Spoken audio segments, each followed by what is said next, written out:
ത്രിയേക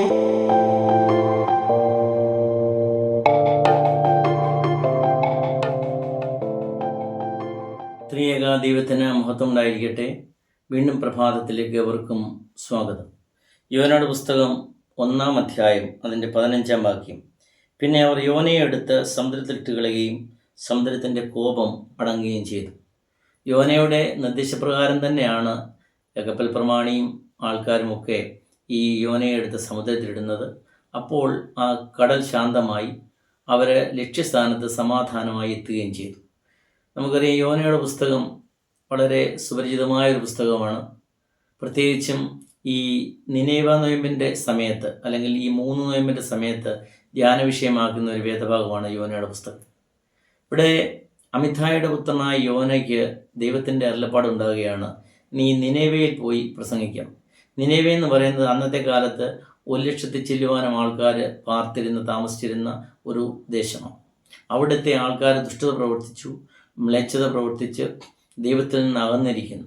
അപ്പം ഒരുപക്ഷെങ്കിൽ Sodom Gomorrah പോലെ നശിക്കാവുന്ന ഒരവസ്ഥയിലേക്ക് പോയിരിക്കാൻ ദൈവം ആരും നശിക്കാൻ ആഗ്രഹിക്കുന്നില്ല. നമ്മുടെ ഓരോരുത്തരുടെയും രക്ഷയാണ് ദൈവം ആഗ്രഹിക്കുന്നത്. അപ്പം അതുകൊണ്ട് ആ ദേശത്തെ രക്ഷിക്കാനായിട്ട് ഈ യോനയ്ക്ക് നിർദ്ദേശം കൊടുക്കുകയാണ്, നീ അവിടെ ചെന്ന് മാനസാന്തരത്തിനുള്ള ആഹ്വാനം ചെയ്യണം.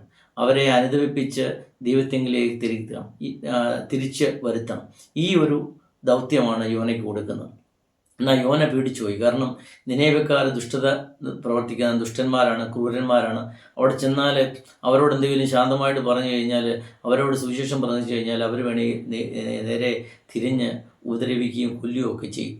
അതുകൊണ്ട് പേടിച്ചുപോയി, ഭയന്നുപോയി. അപ്പം അതുകൊണ്ടാണ് ഈ യോന ദൈവത്തോട് പറയാതെ തന്നെ ദൈവം പറഞ്ഞ് അനുസരിക്കാതെ ദൈവത്തിൻ്റെ ആലോചനയ്ക്ക് എതിരായിട്ട് പ്രവർത്തിക്കുകയാണ്, ദൈവത്തിൽ നിന്ന് അകലുകയാണ്. അകന്നിട്ട് ഈ നിനവേക്ക് പോകേണ്ടതിന് പകരം അതിന് ജസ്റ്റ് ഓപ്പോസിറ്റ് നഗരമായ തർശീശിലേക്ക് പോവുകയാണ്.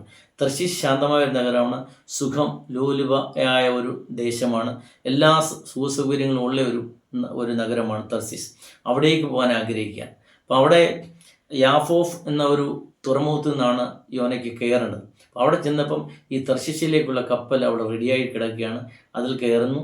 അതിൽ കയറി അവർ കൂലി കൊടുത്ത്, കപ്പൽ പ്രമാണി കൂലി കൊടുത്ത് പോകുന്നു. കപ്പൽ ഇങ്ങനെ നീങ്ങി കുറച്ച് കഴിഞ്ഞപ്പോഴാണ് കടൽ വളരെ ക്ഷോഭമായിരിക്കുന്നു, കൊടുങ്കാറ്റടിക്കുന്നു. ഇവരുടെ കപ്പൽ ആടി ഉലയുകയാണ്, മുങ്ങുന്ന അവസ്ഥയിലായി. അപ്പോൾ അവർ സ്വാഭാവികമായിട്ട് ദൈവത്തോട് പ്രാർത്ഥിച്ചു. എന്നിട്ടും കടൽ അടങ്ങുന്നില്ല. കപ്പൽ പിന്നെയും മുങ്ങാൻ പോകുന്നു. അപ്പോൾ കപ്പൽ പ്രമാണിയുടെ നിർദ്ദേശമനുസരിച്ച് മൊത്തം സാധനങ്ങളും ചരക്കുകളും കടലിൽ എറിഞ്ഞു. എന്നിട്ടും കപ്പൽ ആടി ഉലയുന്നു, മുങ്ങുന്നു, കപ്പൽ മുങ്ങിക്കൊണ്ടിരിക്കുന്നു, കടൽ അതിഭയങ്കരമായി ക്ഷോഭിക്കുന്നു. അപ്പോൾ അവർ നറുക്കിട്ടു, ആരുടെ നിമിത്തമാണ് ഈ പാപം വരുന്നത്, ഈ കോപം ഉണ്ടായത്. അപ്പോൾ അതിന് ആ നറുക്ക് യോനയ്ക്കാണ് വേണ്ടത്. അപ്പോൾ യോനയെ നോക്കുമ്പോൾ യോന ഈ പ്രക്ഷുബ്ധമായ സാഹചര്യത്തിലും സുഖമായിട്ട് കിടന്നുറങ്ങുകയാണ്. മറ്റുള്ളവരെല്ലാം ദൈവത്തെ വിളിക്കുന്നു, യോന കിടന്നുറങ്ങുന്നു. കപ്പലിൻ്റെ അടുത്തിട്ടിൽ അവിടെ ചെന്ന് കപ്പൽ പ്രമാണി പറയുമ്പം വിളിച്ചുണർത്തുമ്പം അപ്പോഴാണ് യോന എല്ലാ കാര്യങ്ങളും സവിസ്തരം പറയുകയാണ് ഇങ്ങനെ സംഭവിച്ചു എന്ന്. അപ്പോൾ ഉടൻ തന്നെ യോന തന്നെ നിർദ്ദേശിക്കുകയാണ്, ഒരു കാര്യം ചെയ്യുക, ഞാൻ കാരണം നിങ്ങളോട് നശിച്ചു പോകണ്ട, എന്നെ എടുത്ത് കടലിലെറിയണം, സമുദ്രത്തിലെറിയണം. അപ്പോൾ അതുകൊണ്ടാണ് അവർക്ക് ഗത്യന്തരമില്ലാതെയാണ് യോനയുടെ നിർദ്ദേശപ്രകാരം തന്നെ യോനയെ കടലിലെറിയുന്നു. അപ്പോഴാണ് ഈ വാചകം വരുന്നത്, യോനയെടുത്ത് സമുദ്രത്തിൽ ഇട്ട് കളയുകയും സമുദ്രത്തിൻ്റെ കോപം അടങ്ങുകയും ചെയ്തു. അപ്പോഴാണ് കാണുന്നത്, പാപം നിമിത്തം ഒരു കപ്പൽ, ഒരു കുടുംബം, ഒരു ഇടവക മൊത്തം ആടി ഉലയുകയാണ്, ഒരാൾ ചെയ്ത പാപനിമിത്തം. നമുക്കറിയാം, പാപമെന്ന് പറയുന്നത് ദൈവത്തിൽ നകലുന്നത്. ഇവിടെ അതാണ് നമ്മൾ കാണുന്നത്. യോന ദൈവത്തിൽ നകന്നു, ദൈവത്തിൻ്റെ ആലോചനയ്ക്ക് എതിരായിട്ട് ചെയ്തു, അനുസരണക്കേട് കാണിച്ചു. അപ്പോൾ പാപമെന്ന് പറയുന്നത് ദൈവത്തിൽ നകലുന്നതാണ്, ദൈവത്തോട് അനുസരണക്കേട് കാണിക്കുന്നതാണ്. അപ്പം ഈ പാപം നമ്മൾ ചെയ്യുന്നത് ദൈവത്തിൽ നകലുന്ന ഒരു അനുഭവമാണ്. ഇവിടെ അത് കഴിഞ്ഞിട്ട് യോന യാഫോവിലേക്ക് വരുമ്പോൾ ആ തുറമുഖത്ത് തർശീശിലിൻ്റെ കപ്പൽ ഒരു പ്രലോഭനം പോലെ അവിടെ കിടക്കുകയാണ്. അപ്പോൾ അവിടെ എപ്പോഴും നമ്മളെ ഈ ലോകത്തിൻ്റെ പ്രലോഭനങ്ങൾ നമ്മളെ മാടി വിളിച്ചുകൊണ്ടിരിക്കും, സൂസുകളിൽ മാടി വിളിച്ചുകൊണ്ടിരിക്കും. ഈ കപ്പൽ ഒരു പ്രലോഭനമാണ്, തർശീശിലേക്കുള്ള കപ്പൽ. ഒരു പക്ഷെങ്കിൽ ആ തർശീശിലേക്കുള്ള കപ്പൽ അവർ റെഡിയായി കിടന്നിരുന്നില്ലായിരുന്നുവെങ്കിൽ, ആ കപ്പൽ അവിടെ ഇല്ലായിരുന്നുവെങ്കിൽ ഒരുപക്ഷെ യോന കയറത്തില്ലായിരുന്നു. പക്ഷേ ഇത് മാടി വിളിക്കുകയാണ്. അതുകൊണ്ടാണ് ദൈവം തമ്പുരാൻ ഉൽപ്പത്തി പുസ്തകത്തിൽ കയീനോട് പറയുന്നുണ്ട്, പാപം നിന്റെ വാതിൽക്കൽ നിൽക്കുന്നു, നീയും അതിനെ കീഴടക്കണം. പക്ഷേ കയീന് അതിന് കീഴടക്കാനെല്ലാം പാപം ചെയ്തു. അപ്പം ഇവിടെയും ഇതുപോലാണ്. യോനയോട് പറയുകയാണ്, നീ പാപത്തെ കീഴടക്കണം, അതിൻ്റെ വാതിൽക്കലുണ്ട്, അതിന് മുമ്പിലുണ്ട്. നമ്മുടെയൊക്കെ മുമ്പിൽ ഇതുപോലെ പല പ്രലോഭനങ്ങളുണ്ട്.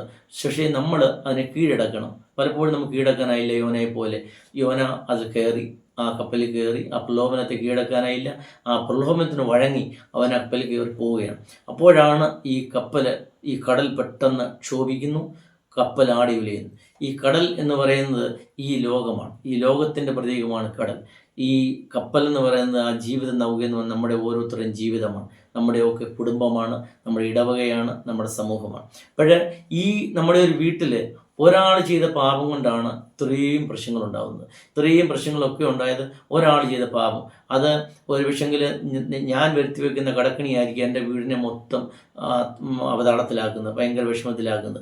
നമ്മുടെ ഇടവകയിൽ ചെയ്യുന്ന ആരെങ്കിലും ഒരാൾ ചെയ്ത് തെറ്റ് മൊത്തം ഇടവകയെ ബാധിക്കും. പറയും, ആ പള്ളിക്കാരനാണ് ചെയ്തതെന്ന് പറയും. അപ്പം നമ്മുടെ സമൂഹത്തിലോ ആരെങ്കിലും ഒരാൾ ചെയ്ത തെറ്റ് മൊത്തത്തിൽ ബാധിക്കുമെന്നുള്ളതാണ് ഇവിടെ കാണിക്കുന്നത്. അപ്പോൾ അത് കഴിഞ്ഞിട്ട് ഈ പ്രശ്നമൊക്കെ വരുമ്പോൾ നമ്മൾ ചെയ്യേണ്ടത് ദൈവത്തെ വിളിക്കുക എന്നുള്ളത്. ദൈവത്തെ വിളിക്കുകയും നമ്മൾ ചെയ്ത തെറ്റുകളെ തിരുത്തുകയും ചെയ്യണം. ഒരു മാനസാന്തരത്തെ അനുഭവിച്ച് നമ്മൾ ചെയ്ത തെറ്റുകളെയൊക്കെ ഒന്ന് തിരുത്താം. ഇവിടെ ഈ കപ്പൽ പ്രമാണി മൊത്തം ചരക്കുകൾ എടുത്ത് എറിഞ്ഞു. എന്നിട്ടും ഈ കപ്പൽ താഴുകയാണ്, മുങ്ങിത്താഴുകയാണ്. കാരണം ഈ ചരക്കുകളിനെക്കാട്ടി വലിയൊരു ഭാരം അത് പാപഭാരമാണ്. ആ എല്ലാത്തിനെയും കാട്ടി വലിയ ഭാരമാണ് ഈ പാപഭാരം എന്ന് പറയുന്നത്. അതാണ് യോനയുടെ ആ ഒരു പാപം, ആ ഭാരം നിമിത്തം കപ്പൽ താഴുകയാണ്. ഇവിടെയാണ് ഈ കയീന് ദൈവത്തോട് പറയുന്നുണ്ട്, എൻ്റെ പാപം, അതായത് കഠിനമായിരിക്കുന്നു, അതിഭാരമായി, വഹിക്കാൻ വയ്യാത്തതിന് വലിയ പാപമായിരിക്കുന്നു പറയുന്നത്. അപ്പം അതുകൊണ്ടാണ് പാപത്തെ ഇവിടെ ഭാരമായിട്ടാണ് പറയുന്നത്. നമുക്കറിയാം, നമ്മുടെ ക്രിസ്തീയ പാരമ്പര്യത്തിലും വേദപുസ്തകത്തിലുമൊക്കെ ഈ പാപത്തെ പല രൂപത്തിൽ പറയുന്നുണ്ട്. പാപത്തെ കറയായിട്ട് പറയുന്നുണ്ട്. പാപത്താൽ എന്നിൽ വന്ന ശാപക്കറകൾ നീക്കി. അവിടെ പാപത്തെ ഒരു കറയോടാണ് ഉപമിച്ചിരിക്കുന്നത്. അതായത് സിൻ സ്റ്റെയിൻ. അപ്പോൾ നമ്മളത് കഴുകിക്കളയാണ്. അവിടെ നമ്മുടെ പാപം കറയാണെങ്കിൽ അത് രക്ഷയെന്ന് പറയുന്നത് അത് കഴുകിക്കളയില്ല. രണ്ടാമത് പാപത്തെ നമ്മുടെ വേദപുസ്തകം പറഞ്ഞുള്ള കടമായിട്ടാണ് പറയുന്നത്. അവിടെ എൻ സങ്കടങ്ങൾ അറിഞ്ഞെൻ്റെ വൻകടങ്ങൾ തീർത്തൻ്റെ, അതായത് വൻകടങ്ങൾ, അവിടെ പാപത്തെ കടമായിട്ടാണ് പറയുന്നത്. അപ്പം കടം തീർക്കണം. അപ്പോൾ കടം തീർക്കുമ്പോഴാണ് നമുക്ക് രക്ഷയുടെ അനുഭവം ഉണ്ടാകുന്നത്. അപ്പോൾ നമ്മുടെ കർത്താവ് തന്നെ പഠിപ്പിച്ച എങ്ങനെയാണ്, ഞങ്ങളുടെ പാപങ്ങൾ മറ്റുള്ളവരോട് ഞങ്ങൾ ക്ഷമിച്ചതുപോലെ ഞങ്ങളുടെ കടങ്ങൾ മോചിക്കും. ഞങ്ങളുടെ കടങ്ങൾ മോചിച്ചു കൊടുത്തതുപോലെ ഞങ്ങളുടെ കടങ്ങളും മറ്റുള്ളവരുടെ കടങ്ങൾ ഞങ്ങൾ മോചിപ്പിച്ചതുപോലെ കടം തീർത്തു കൊടുത്തതുപോലെ ഞങ്ങളുടെ കടങ്ങൾ ക്ഷമിക്കണമെന്ന് പറയുന്നുണ്ട്. അപ്പോൾ അവിടെ കടം ക്ഷമിക്കുന്നവരനുഭവം, കടം തീർക്കുന്നതിൻ്റെ അനുഭവമാണ് അവിടെ പറയുന്നത്. സിന്നസ് ഡെപ്റ്റ് എന്നാണ് പറയുന്നത്. കടം നമ്മൾ തീർക്കുന്ന അനുഭവം നമ്മളെ രക്ഷ ഉണ്ടാകും.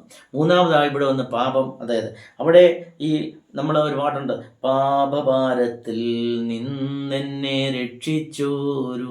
അവിടെ പാപത്തെ ഭാരമായിട്ടാണ് പറയുന്നത്, ഭയങ്കര ഭാരം. അപ്പോൾ ഇവിടെയും യോനയുടെ പാപത്തെ ഭാരമായിട്ടാണ് ഉപയോഗിക്കുന്നത്. ആ ഭാരം അതികഠിനമാണ്, സഹിക്കാൻ വയ്യാതെ, ആ കപ്പലിൽ വഹിക്കാൻ വയ്യാത്തത്. അപ്പോഴാണ് ആ പാപത്തെ എറിഞ്ഞു കളഞ്ഞപ്പോൾ അവിടെ ആ കപ്പൽ ശാന്തമാവുകയാണ്. അതുകൊണ്ട് നമ്മുടെയൊക്കെ ജീവിതത്തിലും നമ്മുടെ ഒരാൾ ചെയ്യുന്ന തെറ്റ് മൊത്തം കുടുംബത്തെ, മൊത്തം സമൂഹത്തെ, മൊത്തം ഇടവയെ ബാധിക്കുമെന്നുള്ളതാണ്. അപ്പം അതുകൊണ്ടാണ് നമ്മൾ പാപം, അതായത് മാനുഷികമായ ബലയിൽ നിന്നാണ് പാപം ഉണ്ടാകും. അപ്പോൾ അതിനനുസരിച്ച് യോനയെ പോലെ കിടന്നുറങ്ങാതെ കണ്ണീരോട് പ്രാർത്ഥിക്കുവാൻ കഴിയും.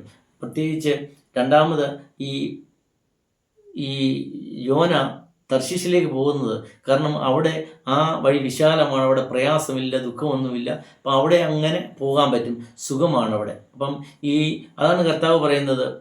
2 വാതിലുകൾ പറയുന്നുണ്ട്.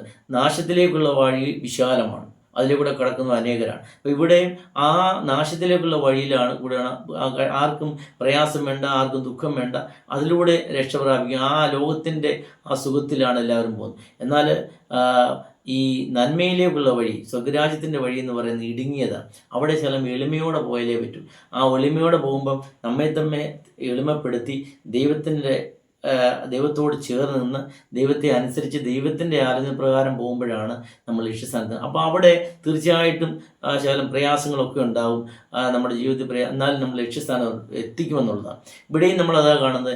ഏത് പാപം ചെയ്താലും, ഇപ്പം നിനവേക്കാരെ അവരെ ദൈവം രക്ഷിച്ചതുപോലെ നമ്മളൊക്കെ പാപം ചെയ്താലും നമ്മൾ തേടി വരുന്ന ദൈവമുണ്ട്, നമ്മുടെ കൂടെ വരുന്ന ദൈവമുണ്ട്. ഇവിടെ യോനയെ സമുദ്രത്തിൽ എറിഞ്ഞു കളഞ്ഞ് അവിടെ യോനയെ രക്ഷിക്കാനായിട്ട് തിമിംഗലത്തെ അവിടെ ആക്കി വെക്കുന്നുണ്ട്. ആ തിമിംഗലം ചെയ്യുന്ന എവിടെയാണോ ദൈവം ആലോചിച്ച്, എവിടെയാണോ യോന പോകേണ്ടിയിരുന്നത് ആ കരയിൽ കൊണ്ടാണ് ഈ ഛർദ്ദിക്കുന്നത് ഈ തിമിംഗലം. അതുകൊണ്ട് നമ്മളെയൊക്കെ നമ്മുടെ ലക്ഷ്യസ്ഥാനത്ത് എത്തിക്കുവാൻ നമ്മുടെ ദൈവമുണ്ട്. അപ്പം നമുക്ക് ചെയ്യേണ്ടതെന്ന് പറയുന്നത് നമ്മുടെ പാപങ്ങളെ ഏറ്റുപറഞ്ഞ് ദൈവത്തോട് ചേർന്നിരിക്കാം. നമ്മുടെ കുടുംബത്തിൽ, നമ്മുടെ സമൂഹത്തിൽ നാം കാരണം ഒരു ദോഷം ആർക്കും ഉണ്ടാകാൻ പാടില്ല. അത് യോനയെ പോലെ തിരിച്ചറിയണം, എൻ്റെ പാപം കൊണ്ടാണെന്ന് പറഞ്ഞുകൊണ്ട് ആ കുടുംബത്തെ മൊത്തം രക്ഷിക്കുവാനുള്ള ബാധ്യത, സമൂഹത്തെ മൊത്തം രക്ഷിക്കുവാനുള്ള ബാധ്യതയുണ്ട്. അതിന് ഏറ്റവും എളുപ്പമെന്ന് പറയുന്നത് ദൈവത്തോട് ചേർന്നിരിക്കുക എന്നുള്ളത്, ദൈവത്തിൻ്റെ അനുസരണയ്ക്ക്, ദൈവത്തിൻ്റെ കൃപയിൽ ആശ്രയിച്ചുകൊണ്ട് ജീവിക്കുക എന്നുള്ളത്. ഇപ്പം നമ്മൾ പ്രത്യേകിച്ച് വലിയ നോമ്പിലേക്ക് കടക്കുമ്പോൾ ഇതുപോലത്തെ ദൈവത്തോട് ചേർന്നിരുന്നുകൊണ്ട് പാപഭാരങ്ങളെയൊക്കെ എടുത്തു കളഞ്ഞതുകൊണ്ട് സ്വർഗീയ കനാലിലേക്കുള്ള യാത്ര സുഗമമാക്കുവാനും സമാധാനത്തോടെ ലക്ഷ്യസ്ഥാനം എത്തുവാനും നമുക്ക് കഴിയണം. നമ്മൾ ഈ ആടിയുലയുന്ന ഈ കപ്പലിൽ, നമ്മുടെ ജീവിത നൗകയിൽ നമ്മൾ ഈ ലോകമാവുന്ന കടലിൽ ഇങ്ങനെ കടൽ ശോഭിക്കുമ്പോൾ നമുക്ക് വേണ്ടത് ഈ ദൈവത്തോട് യോനയെ പോലെ കിടന്നുറങ്ങുമില്ല, ദൈവത്തോട് പ്രാർത്ഥിക്കുകയാണ്. അതേസമയം തന്നെ നമ്മുടെ പാപങ്ങളെ ഏറ്റുപറഞ്ഞ് ദൈവത്തോട് മനം തിരിയുകയുമാണ്. അപ്പോൾ അങ്ങനെ വരുമ്പോഴാണ് നമ്മൾ ലക്ഷ്യസ്ഥാനത്ത് സമാധാനത്തോടെ എത്തിച്ചേരുന്നത്. അതുകൊണ്ട് നമ്മുടെ ലക്ഷ്യസ്ഥാനത്ത് സ്വർഗത്തിലെ ദൈവമാണ്. സ്വർഗരാജ്യം നമ്മുടെ നിത്യരാജ്യമാണ്, സമൃദ്ധമായ തീരമാണ്. അവിടേക്ക് എത്തിച്ചേരുവാൻ ദൈവത്തിൻ്റെ കൃപ നമ്മുടെ ഉണ്ടായിക്കട്ടെ. ദൈവത്തിൻ്റെ പരിശുദ്ധാത്മ സഹായിയിട്ട് പ്രാർത്ഥിക്കുന്നു. ദൈവം നമ്മെ സമൃദ്ധമായി അനുഗ്രഹിക്കട്ടെ.